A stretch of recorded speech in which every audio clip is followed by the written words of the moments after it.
Welcome back, Tiger fans, to Rockin' Radio's football podcast. I'm Nate Edwards. That's Nathan Hurst. This is Before the Box Score. I'm back. There's no time to talk about it because in between the time that I was gone and the time that we're talking now, approximately 11 billion things happen. And we got to talk about all of them. So we're going to do big picture of this show as we go forward, like get into the doldrums of the summer. We might pick out a few things here or there and kind of deeper dive on some things. But right now, let's hit all the headlines. Nathan Hurst, there's no time to say anything other than hi. Say hello. Hello. We did it. All right. So, number one, this dude's got himself a new athletic director.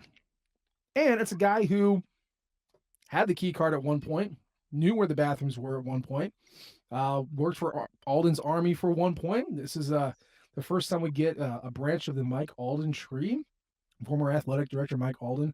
First time we get one of his guys back in the building. It is, say it with me, Laird Veatch. Laird Veatch, former Memphis athletic director, the guy who hired Carrick Jackson and now is his boss again here at Mizzou. He is a new athletic director. Hurst, it took 9 weeks to basically hire the guy that they should have hired from the jump, which, you know what, that's how these things work anymore. So we can be cynical as much as we want about it. But as far as the actual hire, was it the right choice? What do you think?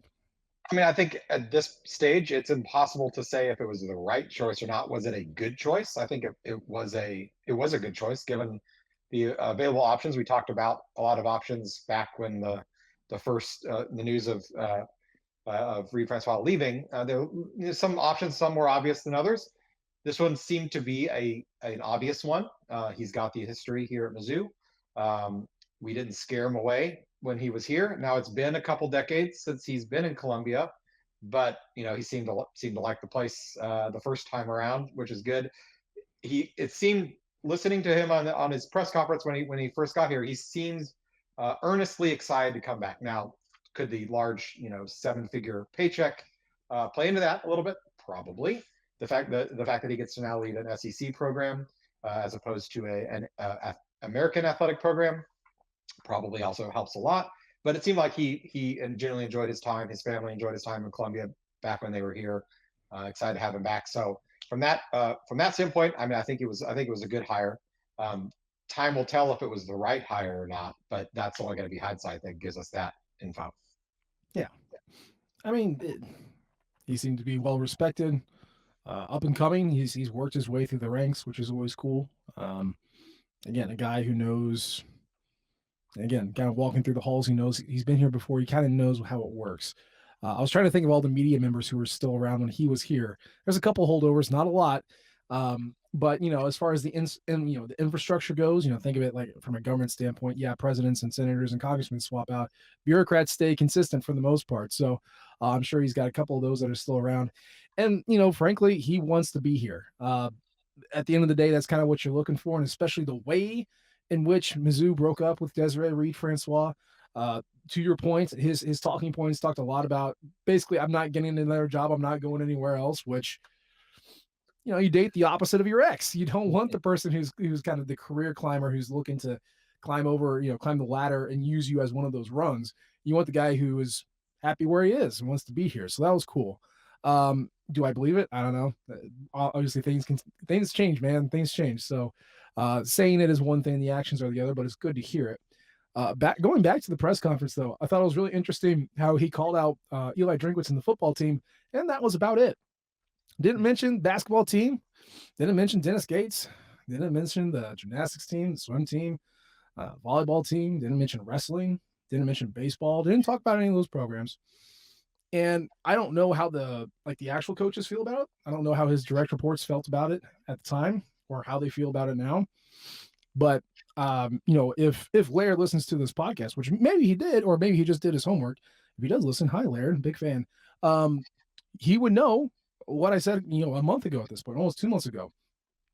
The board of curators, they want a person who is going to fund football. And football is what he talked about in his press conference. Did not acknowledge the other sports. Whether you believe in it or not, the board of curators is going to dump all of its finances it has allocated for athletes into football, and then the leftover goes to basketball, and then the leftover of that goes to literally everything else. And it seems that Laird Veatch knew enough to say in his press conference basically that. I am here to make football run. This is what's going to happen. So Eli Drinkwitz, his is his boss basically. So he said the right thing. But it seems at least he made sure to have the talking points that were going to make the people who hired him happy, which is the board of curators. And athletics is a money sinkhole, right? You gotta put money in to get results out. It's not like any other business, but the BOC wants to run it kind of like a business where you get an ROI out of it. So he said the right things. He said he's going to invest in football. He talked about football, and everything else is going to be secondary. You'd kind of like your AD to have some lip service to the other, 17 sports that you run. But at the end of the day, that's what the BOC wants. That's what he said. Was there any part of you that found that curious or maybe read a little bit more into that than what I'm reading into it? No, I mean, I think that's exactly what there is to be read into it. He knew what the board of curators wanted when they interviewed him, and it seems like he knew enough to then say that same stuff publicly as well. He knows that this job is a football supporting job, and football drives the boat, and it drives the car, and it drives the bus, and it drives the moped, and every other vehicle that you want. And then everyone else is kind of running behind, trying to keep up. And I think what the curators see is they see a place. Now, is this a good comparison with Mizzou? Probably not. But what they see is what a program like Alabama has done in the last 17 years with the greatest coach of all time. The amount of growth that they've had revenue-wise for the whole program, for the entire university. If you look at their tuition over the last close to 20 years, it has exponentially taken off.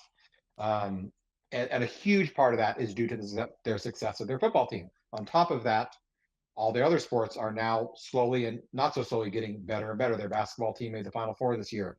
Their baseball team is in the top 25. Their softball team's been really good in the last 15 years.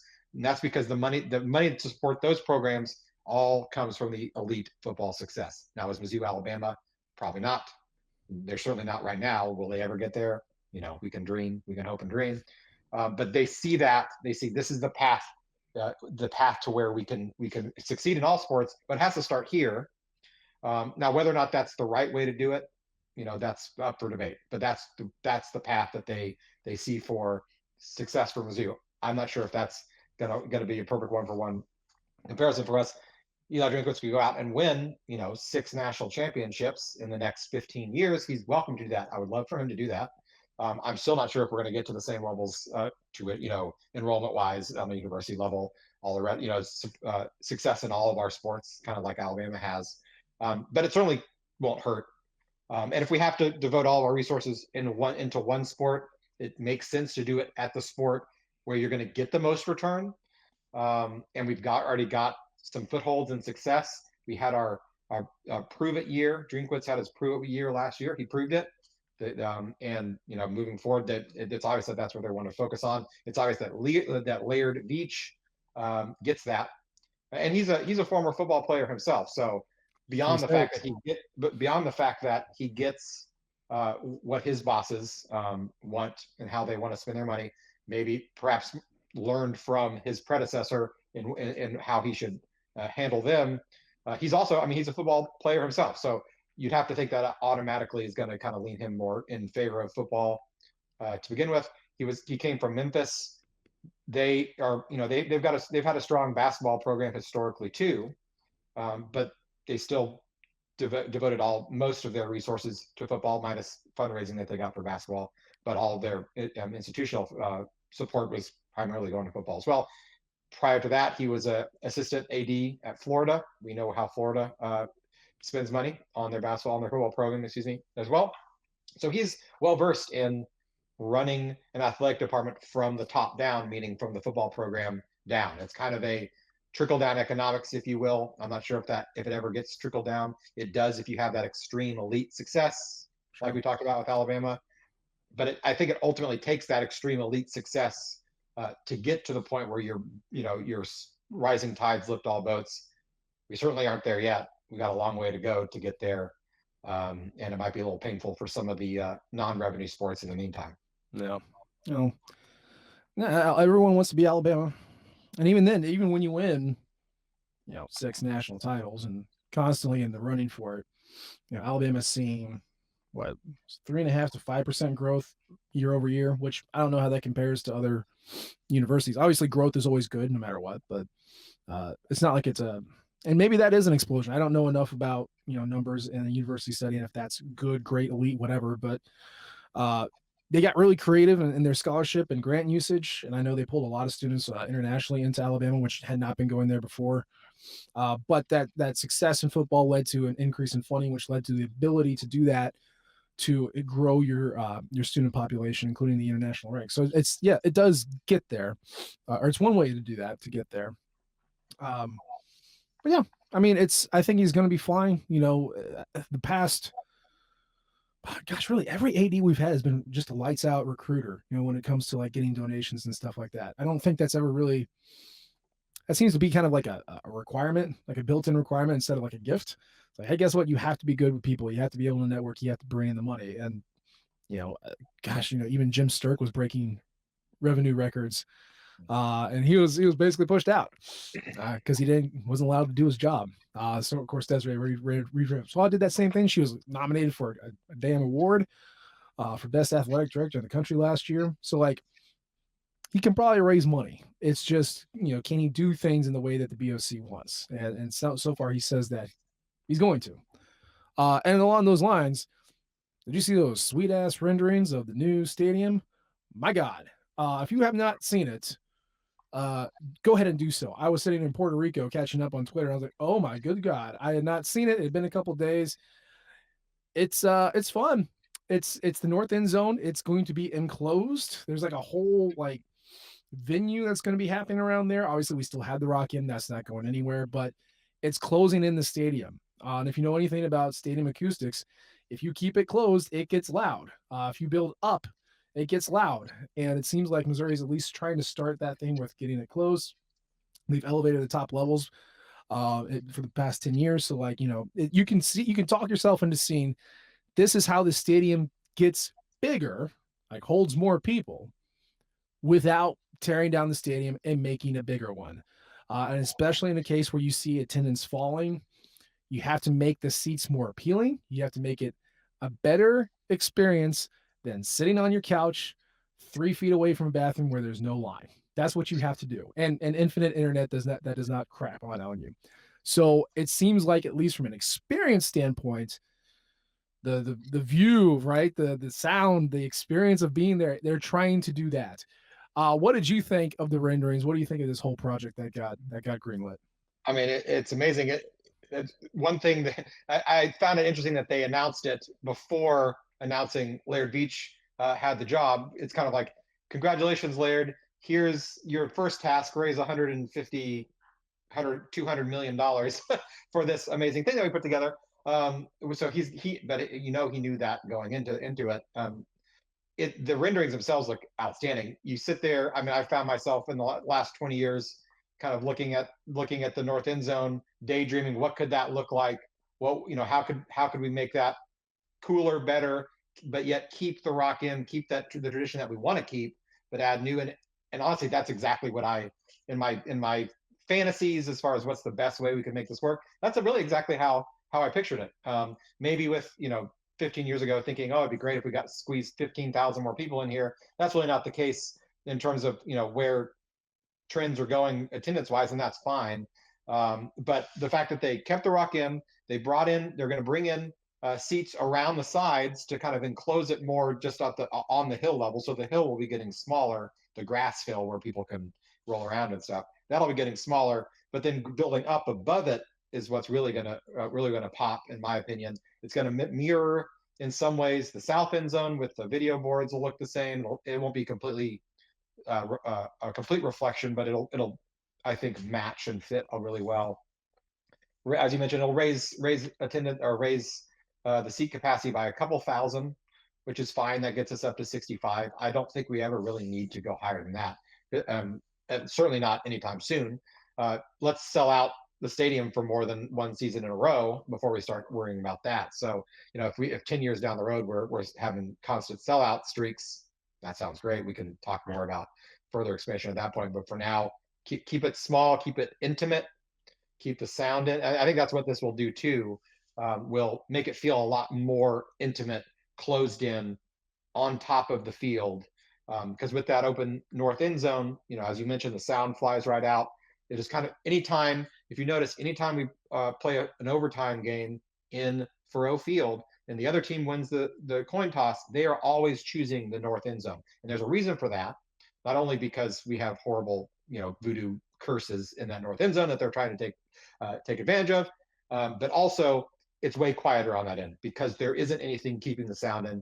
You have fewer fans smashed into that end zone as opposed to in the grandstands. So that's going to make it it doesn't matter what direction they choose because it's going to be loud, it's going to be intimidating either way. So just that in and by itself is going to be worth the money. Not to mention the fact that throwing some more revenue creating luxury boxes and high price premium seating. I probably won't be purchasing any of those. I'll stick to my third row from the top of the upper deck on the east side. But for those who want to pay for that, they're more than welcome to, and Mizzou is more than happy to take their money and use it on fun things. Yeah. I'm excited to see what it's going to look like. I don't remember when it's going to be, slated to start construction or finish construction, but it'll be cool as hell. It's not going to be this fall. 2026 is when they say, as of now, they're targeting. Right. They didn't say when they're going to start. I would have to think it's got to be pretty soon. Maybe not. Maybe by the end of 2024 season at the latest is when they'll probably break ground on that. That would give them a year and a half. Yeah, I feel like they start like right when the season stops, and then that way you only have ideally one full season of cranes hanging out next to your field goal post. So, yeah, that would make sense. But it's gonna be awesome. I don't know. Maybe we'll get a walk around. We can do that when it gets finished or close to finish. That'll be fun. So, yeah, there you go. Laird Veatch, new AD, has got a new project, got a lot of money to play with, and he's got a lot of expectations to keep up. So, good luck to him. We're looking forward to all the efforts. So let's get back onto football because we are the football podcast, believe it or not. Wow, so much stuff is happening. We're going to start with high school recruiting, which, we are in the spring transfer portal, and the high school recruiting has been popping off, not so much the portal stuff. This has been an incredible run. And I think at this point, Mizzou fans might be a little tired of the Eli Drinkwitz is doing incredible recruiting things. Not like I can't believe this crap is still going on, but just like the effect does not hit the same when you've seen it for 2 years, 3 years, 4 years now of just incredible recruiting wins that Missouri coaches has just never done before. I for one of my recruiting resets, I was just looking back on the history of Mizzou recruiting. Mizzou kick-started a class with 3 straight blue chip recruits. That has never happened before. Okay. Eli Drinkwitz signing 3 blue chip recruits in an 18-day span has only been beat one time in the modern recruiting era. And that was 2015 when Gary Pinkel signed AJ Harris, a 4-star out of Kansas, Nate Strong, a 4-star out of Illinois, and then of course our lovely, beautiful boy, Drew Lock. And he did that in an 8-day period, which I don't know if that'll ever be beat, but yeah, that's the only time that's been better. In addition, Eli Drinkwitz's first 3 signees of one of his classes was half the number of blue chip recruits that Barry Odom signed in his entire 4 years. Okay. So when we say unprecedented, and it is, and it gets thrown around a lot, but that's just how good Eli Drinkwitz is on the recruiting trail when he can do these sorts of things at a school that's not familiar with it. So let's dive into it. We're not going to break down every single one. You can go to rockmnation.com and you can read my breakdowns there. But basically what we're looking at is a class currently consisted of this. You started it off with Matt Zollers, who's the 4-star out of Royersfield, Pennsylvania. Next, you had Jason Dow, the defense. He plays defensive tackle and offensive tackle, but he's mostly a DT out of Belleville, Illinois. After that, he was on the 19th. Then on the 22nd, you had 2 guys, Dante McClellan, a 4-star out of Canton, Ohio, and then Josh Lewis, who was a 3-star strong side defensive end out of Gonzales, Louisiana. After that, then you get into Jack Lane, which was the big win. Excuse me. Offensive tackle out of Eureka, Missouri. He is the number 171st best product in the country. And then, of course, we wrap it up with today. 2 more, because we had Jason Kane, the inside linebacker from St. Louis. And then today, Dayton Hopkins, the weak side defenseman from Herman, Missouri. Hurst, how many guys have we ever recruited from Herman, Missouri?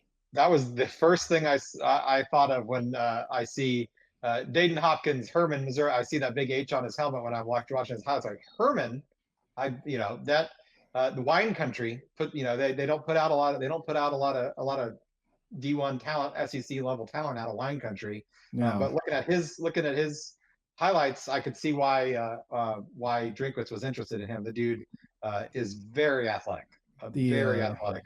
Probably a yeah. little need to put on some weight on his frame, but he's got the frame to do it. Yeah. You don't see a lot 210 is stickly in football. yes, but he's especially when you're 6'6", 6'6". and he probably stuck out. Well, he definitely stuck out on film. He probably stuck out walking around Herman because there's probably not a lot of 6'6" dudes walking around Herman, Missouri. Really athletic. I mean, he was playing wide receiver. He was split out wide last year as a junior, playing wide receiver and defensive end. You might see some tight ends defensive end combos. You don't see a lot of wide receiver defensive end combos. And he had one highlight where he took a short little bubble screen, broke a tackle, and took it about 60 yards to the house at 6'6", 210. So he's not going to play wide receiver at Mizzou. I can almost promise you that.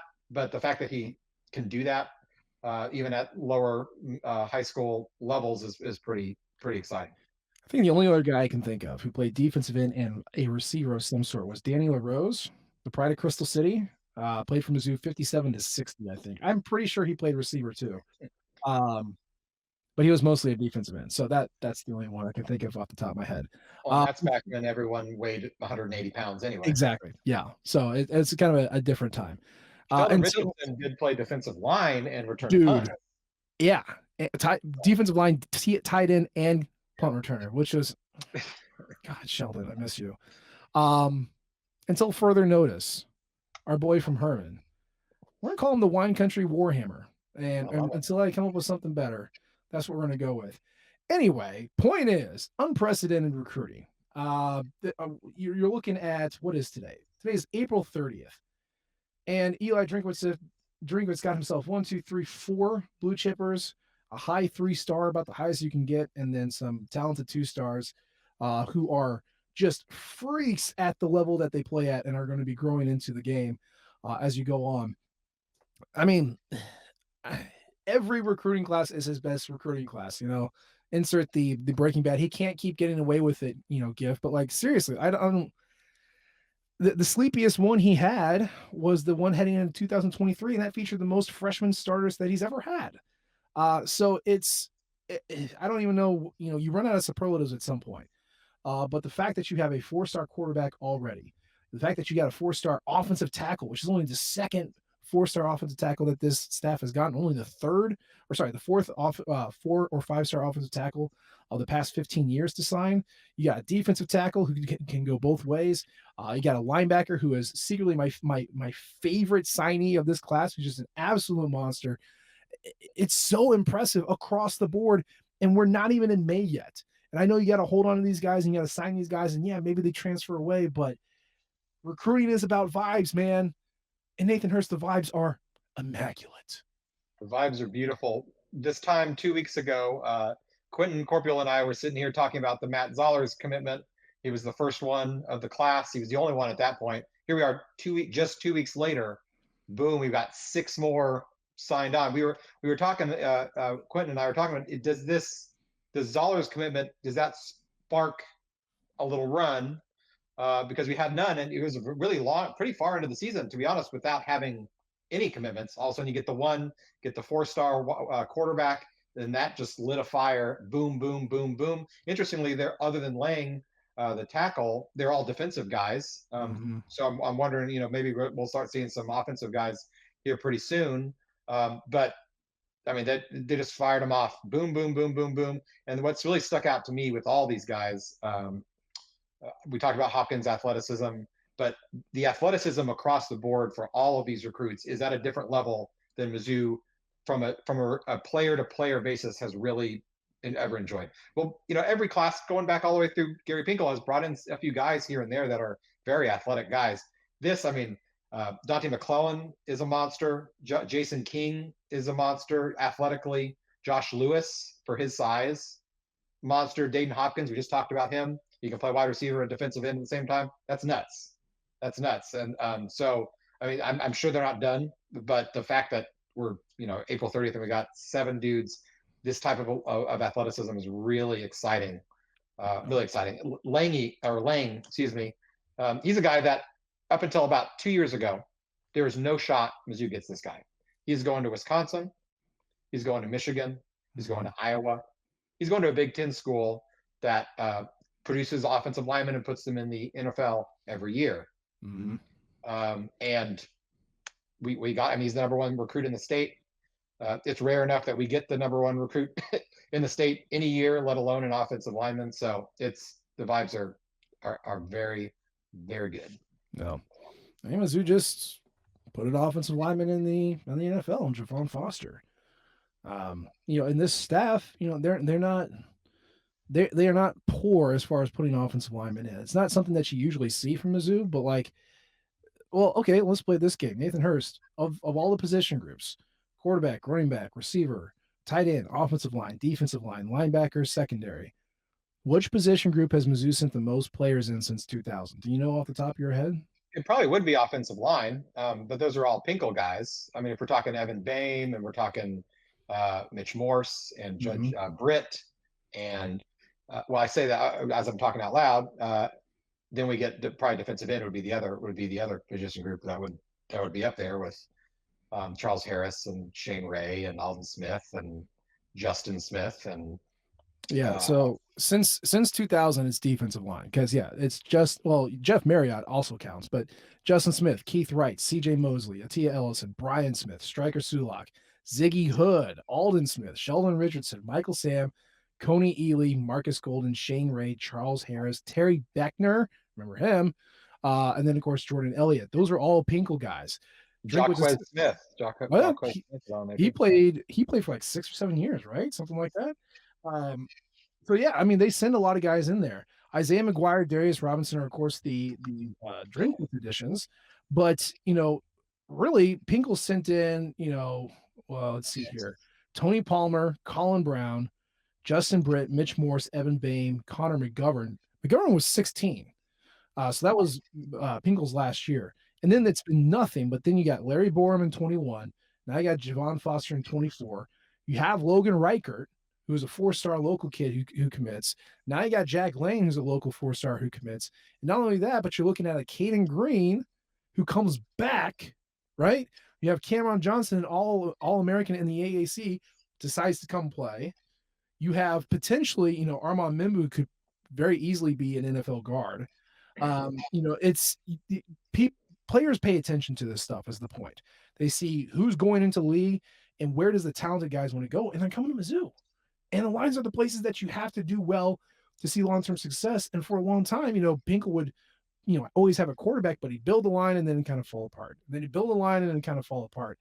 And man, if you can start stacking guys like a Jack Lane or a Logan Reichert class after class, buddy, that's how you take yourself from a middling SEC team to an elite SEC team. You're talking playoffs, championships, and NFL draft picks. Not only elite in 1 year, which we've had teams that have reached that elite level for a year, but then as you mentioned, having to rebuild again, after 5 seniors graduate, but building that depth, as you mentioned over and over again, not only can you reach those high heights, but you can stay there for more than 1 year or 2, maybe one good year and then one high year and then one kind of almost as good year, and then back down into the 500 level again. So absolutely building those guys, bringing them in, bringing a Lang in this year, bringing another 4-star, 5-star kid next year. We're still in on a couple 4 or 5, a 5-star tackle from Texas. Michael Fasusi has us in his top 3-ish, and it sounds like we're very much in the mix for him. It won't be easy. I think Oklahoma's right there, and Texas is right there. He's a guy that everyone wants. A&M is right there, but bringing more, not just 1 but 2 blue chip offensive linemen in a single class. Holy cow!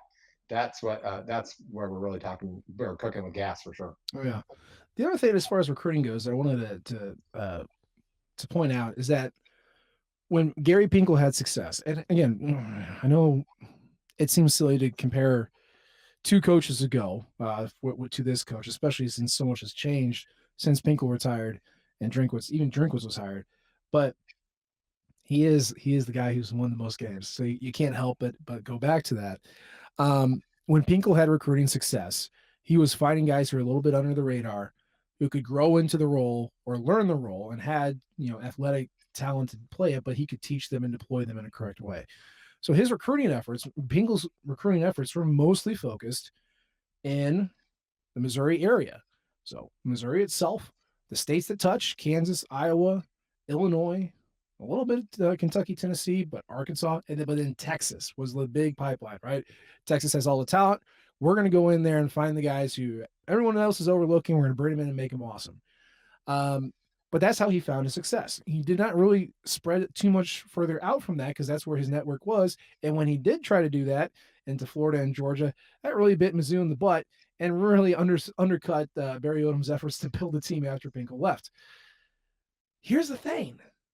If you go back and you look at blue chip recruits who are not from the state of Missouri and not from Missouri's traditional footprint, so not Illinois, not Iowa, not Kansas, Arkansas, Texas, there's only 5 guys in the modern recruiting era, which again I define as 2000 going forward, that were blue chip recruits from outside Missouri's established recruiting area that committed to play for the Tigers. Just 5. That's going to be Nate Brown from Georgia, Kai Montgomery from Indiana, Dalen Carnell from Indiana, Sam Horn from Georgia, and Jabari Johnson from Washington. 5 in 24 years. And how many of those guys have made really significant impacts on the field? And I would argue 1.5. Yeah. At this point. Really. And then Eli Drink was just added 2. He's added 2 in a single class with Matt Zollers from Pennsylvania and then Dante McClellan from Ohio. I'm not going to sit here and tell you that 1 double-digit win season and 2 blue chip signings outside the footprint means that Missouri's all of a sudden a national brand. But I want you to think about it. Because the teams who recruit really well are those who can recruit outside their natural recruiting ground. Even, if you think of like a Penn State, yeah, they nail down Pennsylvania, but they also move into the Midwest. They corner the blue chippers from the East Coast. Like that is how Penn State does well. They are big.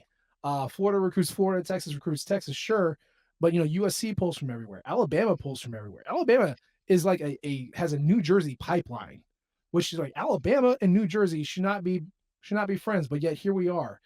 You have to get outside your footprint a little bit to find the best players. And so far, Missouri's trying to do that. They got 2 more guys, right? Of those names I mentioned, almost all of them are from the Drinkwitz era.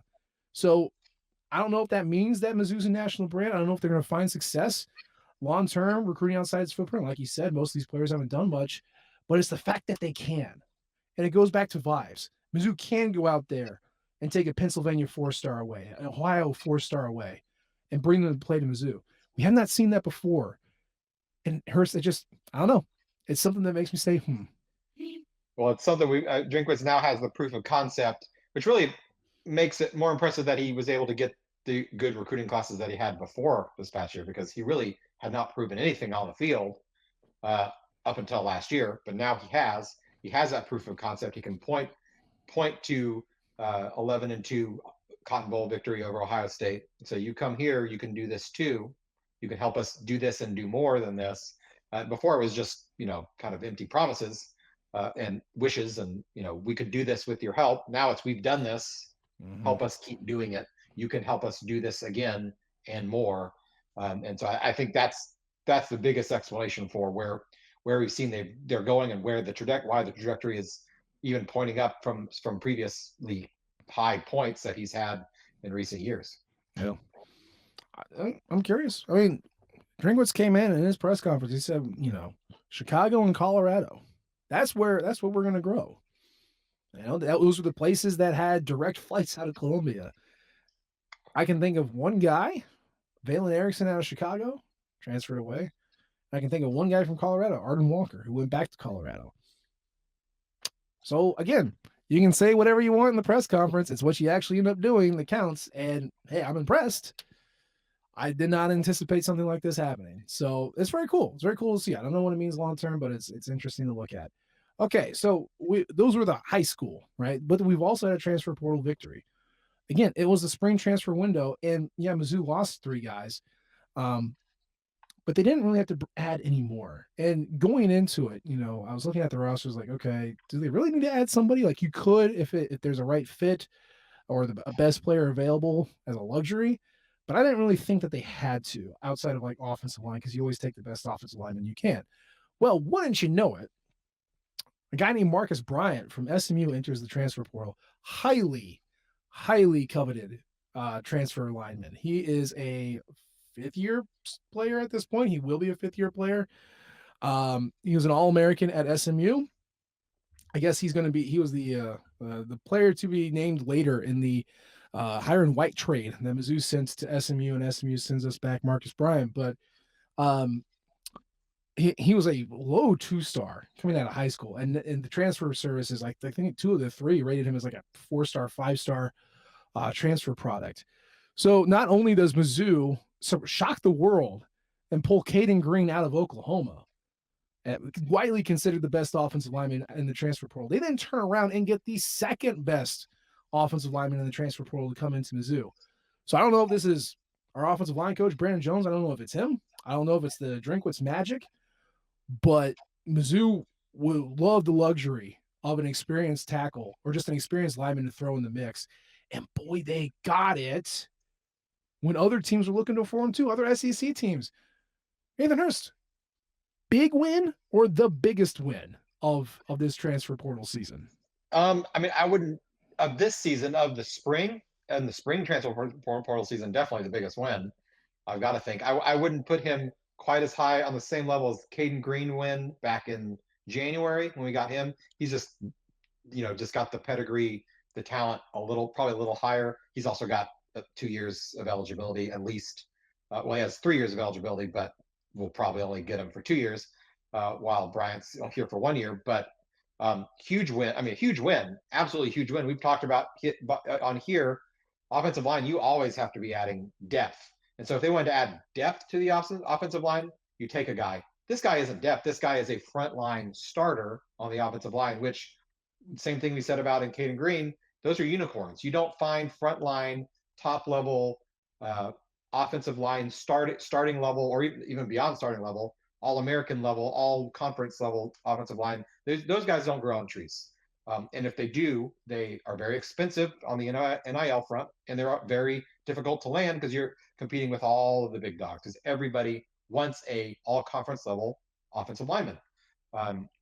We got this guy. We got Caden Green. We already had 3 other very good starters, solid to very good starters. Hopefully, progressing to all being very good by next year. So I mean, we spent a lot of time talking about how are we going to fill up this offensive line. We lost 2 guys. How are we going to fill up this offensive line? Those questions are now answered. And now, instead of bringing in depth in the portal, instead we're creating depth already on the team. So our depth guys are now the guys that were probably originally going to be competing for starting spots. Logan Reichert, and so that's great. That's what we want. You need depth on the offensive line. Now we've got it. Now we have a guy who would probably be a solid SEC level offensive line starter in Logan Reichert, who's now going to be coming off the bench. He could play tackle, he could play guard, depending on if we have an injury, God forbid, he could swing however you want. We now have a lot more flexibility with guys like Armand Minbu, who is a good right tackle, but he, as you mentioned, will probably play guard in the NFL. What they probably will end up doing is moving him to guard now. So if he's good enough to play in the NFL as a guard, he's certainly good enough to play as a really high caliber SEC guard. Bring in Bryant to play the other tackle spot. I guess they could always push Caden Green to guard as well. Sounds like if they got him, most likely he's going to lock down a tackle spot. But if he's, that remains to be seen. It's huge. It's huge to have your offensive line not only the starting spots locked down, but high level of confidence in all 5 spots this early on. I mean, we're not even to the summer yet, and we already know what we're looking at. I mean, you basically got 7 guys that you can play. Heading out of spring, coaches were talking about Javen Richardson, the JUCO guy. They said he had a great spring. They said Mitchell Walters, who's been here forever, really stood out at tackle. So even before we got Marcus Bryant, I was like, okay, you got Jalen Richardson can kind of play anywhere. Mitchell Walters has experience at guard, but it's probably a better tackle. Like, okay, yeah. Then you add an all-conference performer. Oh, all of a sudden everybody gets bumped down a level. It goes back, it's like the basketball theory, right? You don't want Ryan Rosberg to be your one. It's cool that he is. It'd be really great if he wasn't. If everyone can just get bumped down a level and they can play in their more natural position. Now we're not forcing anything, or conceivably we're not forcing anything. We're just creating competition. Um, the problem, and this is the lowest bar of problem to clear here. It's just where do you slot him? Because again, the rumor was Caden Green wants to play the money position. He wants to play left tackle. And part of the pitch, at least from rumors, is that Mizzou said, yeah, you could be our left tackle.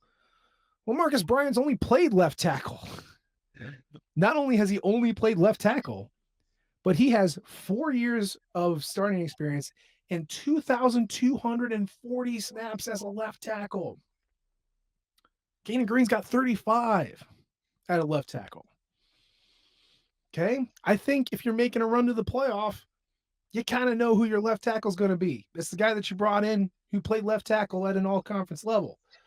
But what does that mean for Green? Is he cool kind of waiting another year? Because he certainly wasn't at Oklahoma. So is he cool here? I don't know. Do you bump him to right tackle when he's usually a left side guy? I don't know.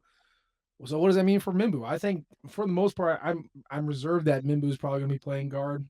I don't know that for sure. But again, I'm glad I'm not Brandon Jones. I'm glad I don't have to do this because not only do you have to put the most talent out there, the talent's got to play well together. And there's a very good chance that, Mimbu's your best tackle. I don't know. These are problems that you have to kind of work through, but you have 7 guys to pick from. Last year, Mizzou had 6. The year before that, they really only had 5 and played like 10. So you can see the differences in offense or perceptions of offense based off of your offensive line. And so the problem is just where you're going to slot them, which is not a real problem, but one that you have to figure out. Hurst, I don't know what your pick is. Like if in your mind, if you have one, and again, we don't see practice. So like these are just loosey-goosey guesses. But if it were up to me, I would probably go left to right. I would go Bryant, Johnson, Cameron Johnson, Connor Tollison, probably Caden Green at right guard, and then Armand Mimbu at right tackle, just because he is such a good tackle. Yeah. If you had to conceive a line, what would you put out there? In the perfect world, only talking about the best lineup you can get on the field, I would go Bryant left tackle too. I would actually put Green at left guard because that's where he has had the most experience. Now we know Cameron Johnson played there at Houston, but he played all season at right guard and played well at right guard. So I don't see any issue with moving him back over to right guard. You have Tollison at center and then Mimbu at right tackle. That way your right side is exactly how it was last year. They played well together. They communicated well together. And then your left side's all new, but they're playing positions they can do well at. We know Caden Green is a kick-ass left guard, and we know that Marcus Bryant is a kick-ass left tackle. They'll have to learn to play together. But in my opinion, that's the best way to do it. Politics aside, if it's going to cause locker room problem, that's where the coaches have to come in. Someone on the team, leadership wise, has to step up on the player side as well. And figure out, how are we going to make this work where everyone is pulling in the same direction. I don't know any of these guys personally, so I can't speak to their personalities or what they do want to do or don't want to do. Caden Green wants to play left tackle, but is he willing to play left guard? If he's willing to be a team guy for a year, play left guard, you're going to have a really hard time finding a better SEC offensive line than that one. You might have a couple at Georgia, maybe at Texas that are equal to, but you're going to have a hard time finding one that's better than that if you go Bryant, Green, Tollison, Johnson, and Mimbu. I mean, I said in my piece when Bryant committed, this could be one of the best offensive lines Mizzou's ever seen. Certainly the most elite as far as talent goes in the pantheon of Alabama, Georgia, Texas, all those money programs. It's just where do you put them and how are they best utilized? We don't know, but it's a good problem to have. It's really nice to have a great player join your team and then figure out where he's going to go and how everyone else is going to shuffle out. So, we already knew that this offense was going to be great. You're returning your quarterback. You're returning your top three receivers, your next three receivers. Basically, none of your receivers left. You got your tight end who's coming on late that's coming back. You brought in a 1,000-yard rusher, a guy who rushed for 1,000 yards 2 years ago. And now you've got your offensive line with just sky's the limit, man. Elite's the limit. So yeah, it's great. It's incredible. I can't believe this is my team. I can't believe these are the Missouri Tigers, Nathan Hurst. I cannot believe it at times. But this is the world we live in, and it's great. Speaking of the world we live in, that's great. You want to talk NFL draft? Because boy, Mizzou filled out some NFL rosters this year. Six guys were taken in the draft, which ties the school record.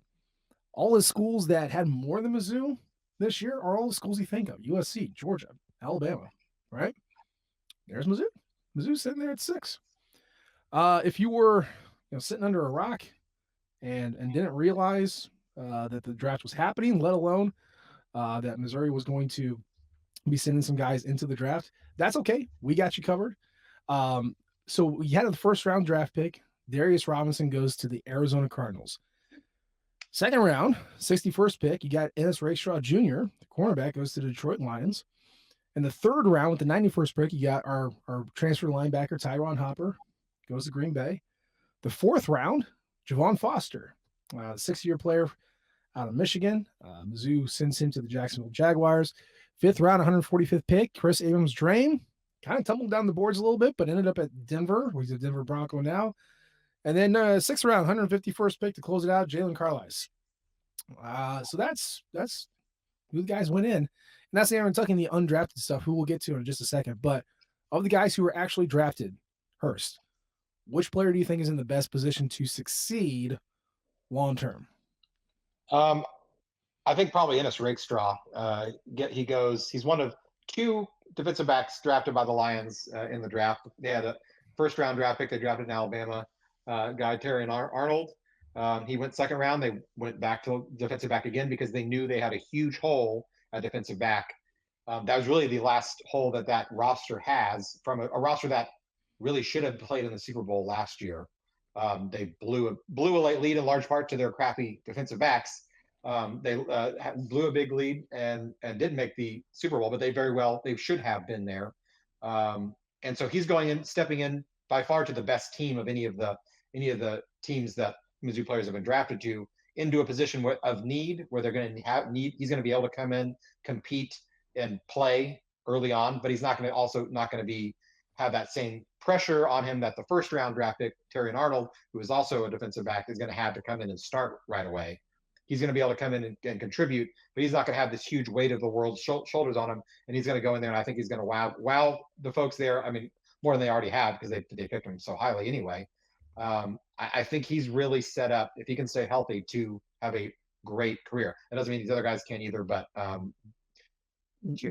being drafted in the NFL is 90% the situation that you're put into, with the coaches, with the available playing time.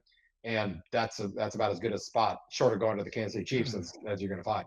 Yeah. I really liked Jalen Carlisle's spot. I don't know a lot about, about NFL teams, but I do know the Colts had, number one, they got a very young, dynamic quarterback in Anthony Richardson, who I hated at Florida, but have no opinion of now. Thanks, NFL. So, they feel pretty good about their offense, and their defense has been pretty good too. And I know, just kind of hearing the feedback, like, we really like guys who, are either bigger than they should be for their position or faster than they should be for their position. And boy, if you want like a safety outside linebacker hybrid in the NFL, Jalen Carlisle is your guy. He beefed up in the offseason and he kept his speed. So like, I'm excited for him. I think, he plays a position that's really coveted in the NFL at this time, kind of a guy who's a tweener in the good sense that can do a lot of different things. He might be a special teams ace for the first year or two, but like, I think that's a dude who could see success in the NFL, that maybe was playing in a position that wasn't his most comfortable in college, but did really well. I think he could really do extremely well with the Colts. So I'm excited for him. And really, I think all of them are going to, do great, because I love all of them. But Carlos in particular just stood out like that. That's an NFL guy. He just plays like an NFL guy. I think he could do well. Um, the undrafted guys. Let's go through them real quick. I cannot believe Harrison Mevis did not get drafted. That could have been, one of the first, certainly the first special teamer since 2000 to be drafted. But lo and behold, he did not. He's going to the Carolina Panthers though, so he did get a spot. Marcellus Johnson, the Eastern Michigan transfer offensive lineman, who was Missouri's sixth offensive lineman this year, who filled in for about 100 snaps last year. He is now a New York Giants. He signed an undrafted free agent contract with the Giants. Then you have who was the other one? Oh, Xavier Delgado, our left guard from last year, who played right next to Javon Foster. He is getting a shot with the Tampa Bay Bucks. Got a undrafted free agent contract with them. Nathaniel Pete, the Stanford transfer, who again I feel like would have done well if not for the last guy that we're going to talk about. He gets a shot, undrafted free agent contract with the Cowboys, your team. And then one Cody Muscle Hamster Schrader. Maybe the best place he could go. He goes to the San Francisco 49ers, a team that loves to run the ball, that has great players up and down that roster, and has Christian McCaffrey in front of them. I mean, I'm showing my hand. I think Cody Schrader got the best deal of the undrafted free agents. I'm excited for all of them, but just knowing where he is and knowing how Cody Schrader is, yeah, I think that's about as perfect as you're gonna get. What do you think? Yeah, a team that is not only loves to run the ball, but runs the ball in unique ways. That doesn't, the way that Kyle Shanahan designs his running game isn't explicitly requiring the player to be the fastest player on the field. Now he can certainly utilize speed as he does, but the way he schemes running plays up inside outside, you don't have to be the fastest guy on the field because there's going to be wide open holes for you to run in, and when there's not, we know that Cody Schrader is perfectly happy with creating his own holes as well. As you mentioned, he's behind a guy that doesn't have the cleanest injury record in the world, so it's not impossible that there are some injuries ahead of him, and that McCaffrey, pulls a quad, as he's done many times, pulls a hammy, is out for 3 or 4 weeks, and who's still around? We got a second string guy that I think they still have on their roster, and then good old Cody Schrader right there as well. So great fit for him. I know we're all here in Columbia just keeping our fingers crossed that he can make something happen there. If any undrafted free agent running back can, I think it's yeah. I mean, look, undrafted free agents make it all the time. It's not an unheard of thing. It's not like, it's not the equivalent of a walk on doing well in college. That also happens, but it's so infrequent. Undrafted free agents, yeah, which he's already done. Undrafted free agents make it all the time. It's just, it adds to the Cody Schrader myth, man. Like, I'd almost be pissed if he was drafted. And I know it'd be great for Mizzou and great for him and all that stuff, but like, no, he needs to be doubted. Unless he was Mr. Irrelevant, the very last pick. Well, that would probably actually, yeah. That's way more his idiom. Okay, yeah, you're right. But if there's only one of those, so if not that, then certainly get the undrafted contract. The dude needs to be doubted. The dude needs to have something to prove, right? Mizzou's motto from last year. He needs to be under the radar and just completely doubted, and then be put in the right position to succeed. And I just think this is exactly that. This is exactly what he needs. I mean, odds are he's not going to make it, and then he goes into coaching or selling insurance or whatever, and everything's cool. But the potential's there. You can see it. Like you said, the injury history of the Stars in front of him, the system that he's in. He's getting doubted. Oh my God. The story's writing itself. Beware. I don't know. I'm very excited for him.